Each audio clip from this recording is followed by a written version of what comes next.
conference too, and just some of the things that were spoken in here really hits home. You know, one of the things that we're talking about are jobs. A lot of jobs are pretty secure, but in this economic times that we're in, it's kind of important that we have another skill set. You know what I mean? It's tough enough doing what we're doing and thinking that it's solid, it's secure, and everything's moving forward, and it's okay. And then all of a sudden, bam, somebody lost a job. And you're sitting there with no skill set. You're sitting there with an industry that just went out of business. But the network marketing skill set will just continue to be on. This is something that you can, you know, it's not like, oh man, whatever, you know, building widgets and all of a sudden, oh, they don't no longer want widgets. The network marketing business just continues to move on, whether you're on it or not. So it's skill set that you can certainly use every day in whatever you choose to do.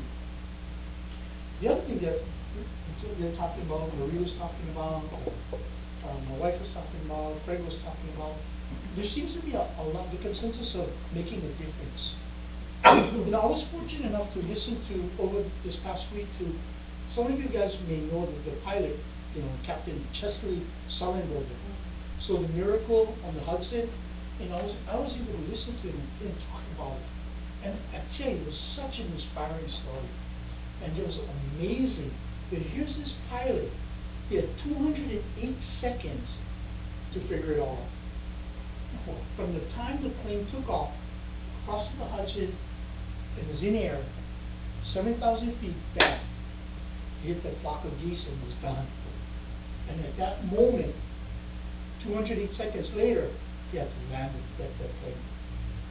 And it was just an amazing story of, here it's happening, and you got to piece it all together in such a short period of time.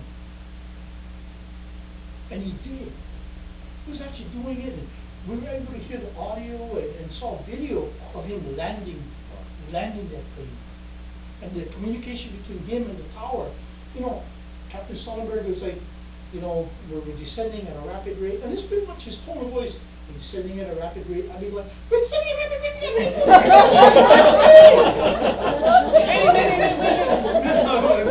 That wouldn't be me. We're descending at a rapid rate, and we're currently at 7,000 feet, and they're showing the altimeter, and it was 7,000, 6,000, 5,000, 4, 5, you know, it's just going down so fast in that time frame. You know, he's got like 300 feet. They go, okay, we're trying to reroute you to the airport across the bay. No, we're going down in the Hudson. He's like, repeat? We're landing in the Hudson. 200 feet, 100, bam, in the water. You know, and that wasn't the end of it. They still had to get the 150 passengers off the plane, the crew, all of this, the other pilots. That was probably even more amazing. They were able to complete that feat in this time frame. Because 30 minutes later, the plane was gone. And you got everybody, no one died, no one was seriously injured, everybody got out. At the end of the day, he said he asks the two questions every day now. Did I make a difference? All of you, all of us, we have the ability to make the difference by having people try Kayama. We can make a difference.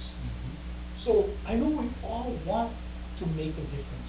I know deep down inside of us, there's that urge to make sure that we do something right. We help people along the way. And this could probably be it for you, making a difference by sharing Kayama. And I'm sure it's ingrained in all of us. That's what we want to do with our lives.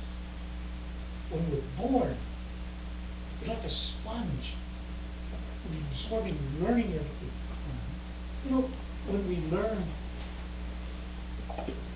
we never learn, you're not born to be famous. We kind of taught that along the way. You know, say, someone says, oh, you can't, it's this and that. And you know what? Unfortunately, our lives move along and we believe that. We've got to stop and break that. Change. Change to be successful. Change to be happy. Change to, you just got to break that mold. And I know it's tough. It's easy for me to come up here and stand and say, yeah, break that mold so you can just change. Tomorrow you're going to be a millionaire. I wish it was that easy, you know? But if we take it in small steps, we take it, most of you probably have heard, you know, you do something for 21 days, it becomes a habit, right? So you take things in tiny steps until you can move on to the next bigger project or the next thing to enhance what you currently have and to make us all better people. And that's really what I have to say. But certainly, all the incentives. You know, and let me take you one more thing, the last thing. You know, about Kurt Hansen. We all know the man as far as being successful, multi-millionaire. But deeper than that, he's a philanthropist. He's a humanitarian. He's certainly a man with a heart and compassion for people. He's helped many countries going in there, giving them kayani, helping them build communities, schools, medication, and so forth. There's probably more there than I really know. Because Kurt Hansen is not the guy to go out there and toot his horn and let everybody know that, hey, guess what, I did this. This is all me. You know, he's beyond that.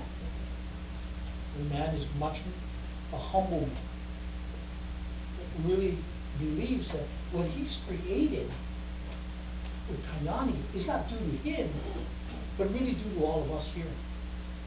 And I'm sure he expresses that. He gives credit to everyone, and he's not the type of person to say, it was me, all me.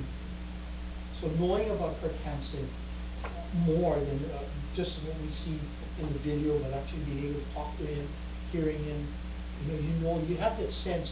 You know how when you can feel a particular person, how you can click, and you're like, wow, this guy really got it all together at such a young age. And that's even more remarkable because being such a young age, he has years and years to continue to help them people. Anyway, thanks for your time.